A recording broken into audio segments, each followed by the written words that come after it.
আরো খেলবা? স্টার্ট দিব? আরে না, আমার ভার্সিটিতে যেতে হবে, ক্লাস আছে।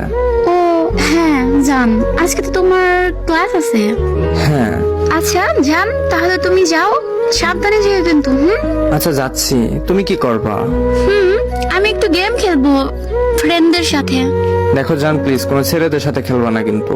আচ্ছা জান, তুমি জানো না আমি তো মেয়ে ফ্রেন্ডের সাথে গেম খেলি, কোনো ছেলে ফ্রেন্ডের সাথে তো গেম খেলি না। আর তুমি জানো না আমি তো কোনো ছেলেদের সাথে কথাও বলি না। এটাই, কোনো ছেলেদের সাথে গেম খেলো না প্লিজ। আচ্ছা জান, যাও তাহলে।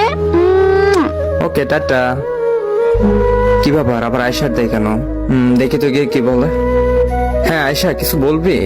হ্যাঁ ভাইয়া, তোমার সাথে একটু কথা ছিল। হ্যাঁ হ্যাঁ বল, তাড়াতাড়ি বল, আমার আবার ক্লাস আছে। ওই যে গেমিং বাবু, ওইটা তোমার গার্লফ্রেন্ড না? হ্যাঁ। ওইটা তো আমার এক ফ্রেন্ডের সাথে রিলেশন করে। মানে পাগল হয়েছস নাকি? কেমনে ও আমার গার্লফ্রেন্ড?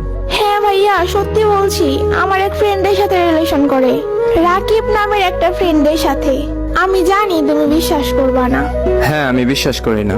বিশ্বাস তো করবোই না, তোর কাছে কি প্রমাণ আছে? আচ্ছা ভাইয়া, তুমি একটু দাঁড়াও, আমি একটু আসি, আমার ওই ফ্রেন্ডের গ্রুপে দেখে আসি ওই মেয়ে আছে কিনা। ওকে যাও। ও এগুলা কি বলে? আর আমার গার্লফ্রেন্ডও তো দেখা যায় অনলাইন গ্রুপে। যাবো ওর গ্রুপে? না থাক, দেখি আয়শা এসে কি বলে। হ্যাঁ আয়শা বল। হ্যাঁ হ্যাঁ ভাইয়া, ওই মেয়েটা আমার ফ্রেন্ডের গ্রুপেই। তুই কি বলিস এগুলা?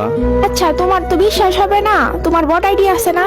তুমি তোমার ওই বট আইডি দিয়ে আসো, ওদের গ্রুপে নিয়ে তোমাকে ওদের কথা শোনাবো। আচ্ছা আচ্ছা দাঁড়া, আমি আসতেছি।